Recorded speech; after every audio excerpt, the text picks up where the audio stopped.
अगर आप अपना एक zero balance saving account open करना चाहते हैं तो आज की इस वीडियो में हम बैंक ऑफ इंडिया में अपना सेविंग अकाउंट ओपन करने वाले हैं।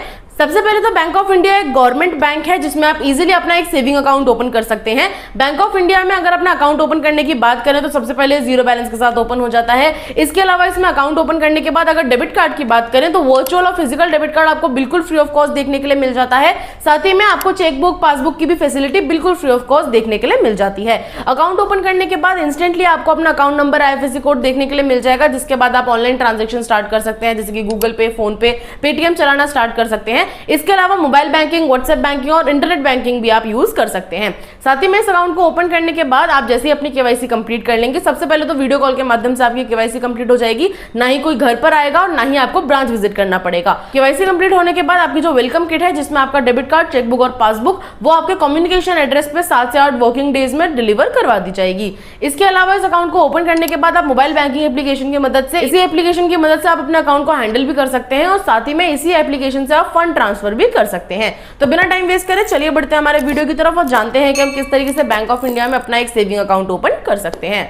बैंक ऑफ इंडिया में अपना सेविंग अकाउंट ओपन करने का लिंक आपको वीडियो के डिस्क्रिप्शन में मिल जाएगा। आप लिंक पर क्लिक करेंगे तो आप direct he bank of India की ऑफिशियल वेबसाइट पर ओपन हो जाएंगे। सबसे पहले यहाँ पर आपसे आपकी लैंग्वेज पूछी जाती है, आप हिंदी में आगे प्रोसीड करना चाहते हैं या फिर इंग्लिश में। जो लैंग्वेज आपको समझ में आती है वो आप यहाँ पे सेलेक्ट कर लेंगे। मैं इंग्लिश के साथ जाने वाली हूँ।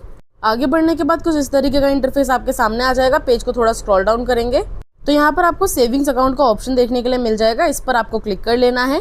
उसके बाद इस तरीके का इंटरफेस आपके सामने आ जाएगा। आपको सिंपली पेज को स्क्रॉल डाउन करना है। पेज को स्क्रॉल डाउन करेंगे तो यहाँ पर आपको सेविंग बैंक अकाउंट जनरल का ऑप्शन देखने के लिए मिल जाएगा। सिर्फ यही एक ऐसा अकाउंट है जिसमें आपको 500 रुपए की सिर्फ मिनिमम बैलेंस बना करके रखना पड़ता है, वरना बाकी के जितने भी बैंक अकाउंट आपको बैंक ऑफ इंडिया में देखने के लिए मिलेंगे उसमें आपको काफ़ी ज़्यादा मिनिमम बैलेंस बना करके रखना पड़ सकता है। तो हम ये अकाउंट ओपन करेंगे। आपको यहाँ पे लर्न मोर वाले ऑप्शन पर क्लिक कर लेना है। उसके बाद यहाँ पर आपको अप्लाई नाउ का ऑप्शन देखने के लिए मिलेगा। इस पर आप क्लिक करेंगे। आप इसके यहाँ पर फीचर्स भी देख सकते हैं। आपको जो मिनिमम बैलेंस यहाँ पर बना करके रखना है वो सिर्फ 500 रुपये का रखना पड़ेगा। इसके अलावा आप बाकी के अगर अकाउंट्स में देखेंगे तो 10,000, 20,000, 25,000, 10 लाख रुपए तक का भी आपको मिनिमम बैलेंस बना करके रखना पड़ सकता है। तो हम यहाँ पे 500 वाले अकाउंट के साथ ही जाने वाले हैं। दोबारा से पेज को ऊपर करेंगे और यहाँ पे अप्लाई नाउ वाले ऑप्शन पर हम क्लिक कर लेंगे। उसके बाद इस तरीके का इंटरफेस आपके सामने आ जाएगा। दोबारा से यहाँ पर आपको अप्लाई नाउ का ऑप्शन मिलेगा। इस पर क्लिक करेंगे। अगर आपने यहाँ पर मान लेते हैं कि आप अकाउंट ओपन कर रहे हैं और बीच में किसी रीजन की वजह से, टेक्निकल इशू की वजह से आपका जो अकाउंट है वो ओपन नहीं हो पाता है, तो आप इसी पेज पे दोबारा आएंगे और ट्रैक स्टेटस वाले ऑप्शन पर क्लिक करेंगे तो आप वहीं से स्टार्ट हो जाएंगे जहाँ से आपने स्टॉप किया था। आपका अकाउंट यहाँ पे रह गया होगा, वहीं से आपका दोबारा से जर्नी स्टार्ट हो जाएगा। अप्लाई नाउ पर क्लिक करने के बाद आपके अकाउंट की जो जर्नी है वो यहाँ से स्टार्ट हो जाएगी। अकाउंट ओपन करने के लिए सबसे पहले आपको अपना मोबाइल नंबर एंटर करना है। मोबाइल नंबर आप वही एंटर करेंगे जो आप रेगुलर बेसिस पे यूज़ करते हैं। उसके बाद टिक बॉक्स पे टिक करेंगे और कंटिन्यू वाले ऑप्शन पर आप क्लिक कर लेंगे। उसके बाद आपके दिए हुए मोबाइल नंबर पर एक OTP कोड भेजा जाएगा। OTP आप यहाँ पर फिल कर लेंगे। OTP फिल होने के बाद ये ऑटोमेटिक आपको दूसरे पेज पे रिडायरेक्ट कर देगा। आगे बढ़ने के बाद यहाँ पर आपसे आपकी ईमेल आईडी पूछी जाएगी। ईमेल आईडी आप वही एंटर करेंगे जो आप रेगुलर बेसिस पे यूज़ करते हैं, ताकि आपके बैंक की स्टेटमेंट और या फिर कोई भी इन्फॉर्मेशन आप तक इजीली पहुँचाई जा सके। ईमेल आईडी एंटर करने के बाद सिंपली कंटिन्यू पर क्लिक करेंगे। उसके बाद आपकी ईमेल वेरिफिकेशन के लिए आपकी ईमेल आईडी पर भी एक OTP कोड भेजा जाएगा। OTP आप यहाँ पर फिल करेंगे। OTP फिल करते ही आपको नेक्स्ट पेज पे रिडायरेक्ट कर देगा। अब नेक्स्ट पेज पर आपको अपने पैन कार्ड की डिटेल्स फिल करनी है। सबसे पहले यहाँ पर आप अपना नाम एंटर करेंगे जो कि आपके पैन कार्ड पर मौजूद होना चाहिए। उसके बाद यहाँ पर डेट ऑफ बर्थ एंटर करेंगे, ये भी आपके पैन कार्ड पर मौजूद होनी चाहिए। साथ ही में पैन कार्ड का नंबर आपको यहाँ पर एंटर कर लेना है। ये डिटेल्स फिल करने के बाद सिंपली कंटिन्यू पर क्लिक करेंगे। आगे बढ़ने के बाद यहाँ पर आपको आधार वेरिफिकेशन करवाना है, यानी कि अपने आधार कार्ड का नंबर आप यहाँ पर एंटर करेंगे, टिक बॉक्स पर टिक करेंगे और वेरीफाई वाले ऑप्शन पर क्लिक कर देंगे। उसके बाद आपके आधार कार्ड से लिंक मोबाइल नंबर पर भी एक OTP कोड भेजा जाएगा। OTP आप यहाँ पर फिल करेंगे। OTP फिल करने के बाद ये ऑटोमेटिक आपको दूसरे पेज पर लेकर के जाएगा। अब आगे बढ़ने के बाद यहाँ पर आपको अपना परमानेंट एड्रेस देखने के लिए मिल जाएगा। परमानेंट एड्रेस वो होता है जो कि आपके आधार कार्ड पर मौजूद होता है। आप एक बार इसको चेक करेंगे, पेज को स्क्रॉल डाउन करेंगे तो यहाँ पर आपसे पूछा जाएगा क्या यही आपका कम्युनिकेशन एड्रेस है, यानी कि अभी आप इसी एड्रेस पर रहते हैं। अगर रहते हैं तो येस वाले ऑप्शन पर क्लिक कर लेंगे। अगर नहीं रहते तो नो वाले ऑप्शन पर क्लिक करके नीचे आपको कम्युनिकेशन एड्रेस फिल करने के लिए बोला जाएगा।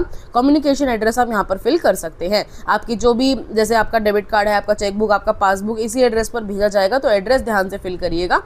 उसके बाद यहाँ पर आपको अपनी ब्रांच सेलेक्ट करने के लिए बोला जाएगा। सबसे पहले ब्रांच स्टेट आप यहाँ पे सेलेक्ट करेंगे, यानी कि अभी आप जिस स्टेट में रहते हैं वो स्टेट सेलेक्ट करेंगे। डिस्ट्रिक्ट यहाँ पे सेलेक्ट करेंगे। होम ब्रांच का आपको यहाँ पर ऑप्शन देखने के लिए मिल जाएगा। स्टेट और डिस्ट्रिक्ट के हिसाब से जो भी आपकी नियरेस्ट ब्रांच हो वो आप यहाँ पे सेलेक्ट कर लीजिएगा। पेज को स्क्रॉल डाउन करेंगे। जैसे ही आप यहाँ पे सारी डिटेल्स फिल कर देंगे, आपको ब्रांच एड्रेस देखने के लिए मिल जाएगा, जो आपका ब्रांच का एड्रेस होने वाला है। उसके बाद आपको सिंपली नीचे सबमिट वाले ऑप्शन पर क्लिक कर लेना है। उसके बाद आपको अपनी कुछ और डिटेल्स फिल करनी है, जैसे कि फर्स्ट नेम आपको यहाँ पर लिख लेना है। अगर आपका कोई मिडिल नेम है तो आप मिडिल नेम यहाँ पे एंटर कर सकते हैं, नहीं है तो आप इसे बिल्कुल खाली छोड़ सकते हैं। लास्ट नेम यानी कि अपना सरनेम आप यहाँ पर एंटर करेंगे। उसके बाद अपना जेंडर सेलेक्ट करेंगे, मेल फीमेल ट्रांसजेंडर अपने अकॉर्डिंग सेलेक्ट कर लेंगे। पेज को स्क्रॉल डाउन करेंगे। डेट ऑफ बर्थ और ईमेल आईडी आपको देखने के लिए मिल जाएगी, ये हमने पहले ही फिल कर ली थी। कस्टमर टाइप आपको यहाँ पे सेलेक्ट करना है, इस पर क्लिक करेंगे। कस्टमर टाइप में आपको 3 ऑप्शन देखने के लिए मिल जाएंगे, इसमें से आपको जनरल सेलेक्ट कर लेना है, इस वाले ऑप्शन पर आप क्लिक करेंगे। लेकिन अगर कोई सीनियर सिटीजन है जो अपना अकाउंट ओपन कर रहा है तो यहाँ पर आप सीनियर सिटीजन भी सेलेक्ट कर सकते हैं। हम जनरल के साथ जाएंगे, इस पर क्लिक कर लेंगे। उसके बाद नीचे आपसे पूछा जाएगा कि आप रेसिडेंस ऑफ इंडिया हैं, यानी कि आप इंडिया में ही रहते हैं, तो यहाँ पे आप यस वाले ऑप्शन को सेलेक्ट करेंगे और कंटिन्यू वाले ऑप्शन पर क्लिक कर लेंगे। उसके बाद यहाँ पर आपको अपनी कुछ और पर्सनल डिटेल्स फिल करनी है। सबसे पहले फादर नेम यहाँ पर एंटर करेंगे, उनका टाइटल भी सेलेक्ट करेंगे, मिस मिस्टर मिसेस अपने अकॉर्डिंग। उसके बाद यहाँ पर आपको अपनी मदर का नेम एंटर कर लेना है, मिसेस सेलेक्ट कर लेंगे। साथ ही में यहाँ पर आपको अपना रिलीजन बताना है, आप हिंदू मुस्लिम सिख ईसाई अपने अकॉर्डिंग सेलेक्ट कर सकते हैं। कास्ट में आपको यहाँ पर ओबीसी जनरल ST SC का ऑप्शन मिलेगा, आप अपने अकॉर्डिंग सेलेक्ट कर लीजिएगा। नेशनैलिटी इंडियन ऑलरेडी सेलेक्टेड होती है। पेज को स्क्रॉल डाउन करेंगे। उसके बाद यहाँ पर आपको अपना मैरिटल स्टेटस बताना है, आप सिंगल है मैरिड है वो सेलेक्ट कर लेंगे। एजुकेशन क्वालिफिकेशन में आपको बताना है कि आपने कितनी पढ़ाई करी हुई है, वो आप अपने अकॉर्डिंग सेलेक्ट कर सकते हैं। यहाँ पर आपको अपना ऑक्यूपेशन सेलेक्ट करना है, आप सैलरीड हैं, सेल्फ एम्प्लॉयड हैं, स्टूडेंट हैं, हाउसवाइफ हैं, रिटायर्ड पर्सन है, आप जो भी काम करते हैं यहाँ पर सेलेक्ट कर लेंगे। टाइप ऑफ ऑक्यूपेशन में आपको बताना है कि आप किस तरीके का काम करते हैं। मान लेते हैं कि अगर आप जॉब करते हैं तो आप किस फील्ड में जॉब करते हैं, वो आप यहाँ पर सेलेक्ट कर सकते हैं। उसके बाद पेज को स्क्रॉल डाउन करेंगे तो यहाँ पर आपको अपनी मंथली इनकम एंटर करनी है, आप महीने का कितना कमाते हैं यहाँ पर एंटर कर देंगे। आप साल का कितना कमाते हैं वो आप यहाँ पे एंटर कर सकते हैं। उसके बाद यहाँ पर आपको मोड ऑफ ऑपरेशन बताना है, यानी कि अब जैसे कि मैंने हाउसवाइफ सेलेक्ट किया है तो यहाँ पर ऑलरेडी सेल्फ लिखा हुआ आया है। अगर आप स्टूडेंट हैं तो यहाँ पर आपको स्टूडेंट का ऑप्शन मिल जाएगा। अगर आप यहाँ पे सेल्फ एम्प्लॉयड है तो आपको बिजनेस का ऑप्शन मिल जाएगा। अगर आप सैलरीड है जॉब करते हैं तो सैलरी का ऑप्शन मिल जाएगा। ये ऑटोमेटिक फिल हो जाएगा, आपको इसमें कुछ भी नहीं करना है।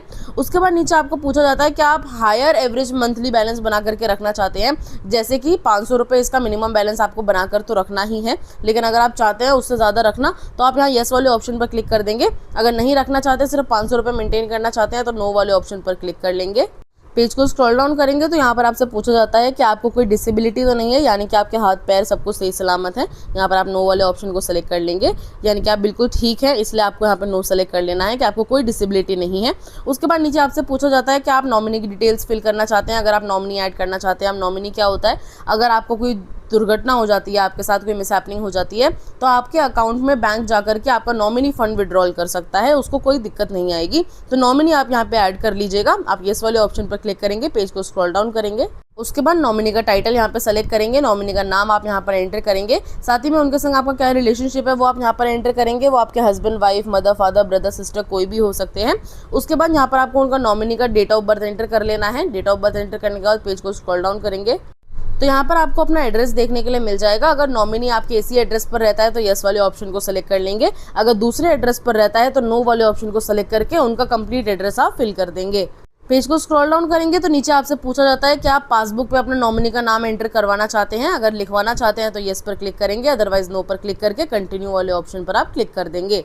उसके बाद इस तरीके का इंटरफेस आपके सामने आ जाएगा। यहाँ पर आप देखेंगे आप saving bank general account open करने वाले हैं। पेज को स्क्रॉल डाउन करेंगे, नीचे आपको कुछ ऑप्शंस देखने के लिए मिल जाएंगे कि इस अकाउंट में आपको क्या क्या फैसिलिटीज़ चाहिए, जैसे कि ट्रांजैक्शन अलर्ट। अगर आपको जो भी आप ट्रांजैक्शन कर रहे हैं उसके SMS चाहिए तो इसको आप ऑन कर लेंगे। स्टेटमेंट आपको चाहिए जो आपकी ईमेल आईडी पर भेजी जाएगी, उसे ऑन कर लेंगे। इंटरनेट बैंकिंग मोबाइल बैंकिंग आप यहाँ पे ऑन कर लेंगे। साथ ही में अगर आपको चेकबुक चाहिए तो चेकबुक वाले ऑप्शन को सेलेक्ट कर लेंगे। डेबिट कार्ड चाहिए तो डेबिट कार्ड को भी सेलेक्ट कर लेंगे। और उसके बाद व्हाट्सएप बैंकिंग, यानी कि व्हाट्सएप पर भी आपको ट्रांजेक्शन्स करनी है, क्योंकि व्हाट्सएप पर भी ऑप्शन आता है। अगर आप करना चाहते हैं तो इस वाले ऑप्शन को आप सेलेक्ट कर सकते हैं।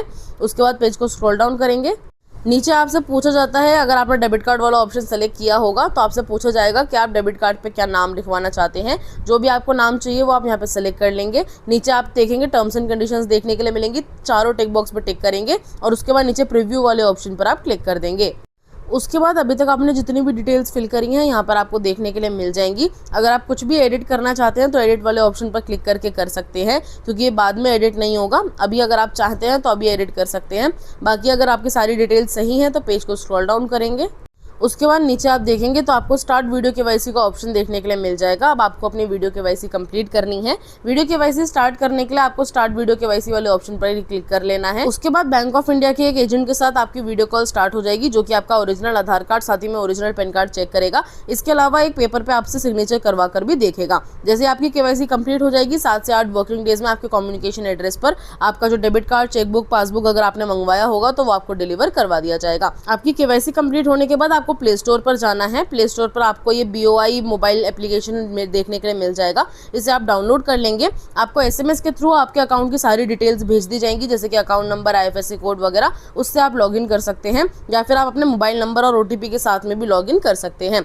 इसी मोबाइल बैंकिंग एप्लीकेशन से आप अपने अकाउंट को हैंडल भी कर सकते हैं और साथ ही में आप फंड ट्रांसफर भी कर सकते हैं। आई होप आज का ये वीडियो आपको इन्फॉर्मेटिव लगा हो और आपका जो अकाउंट है वो ओपन हो गया होगा। अब मैं मिलती हूँ आपसे नेक्स्ट वीडियो में नेक्स्ट टॉपिक के साथ। आज के लिए धन्यवाद।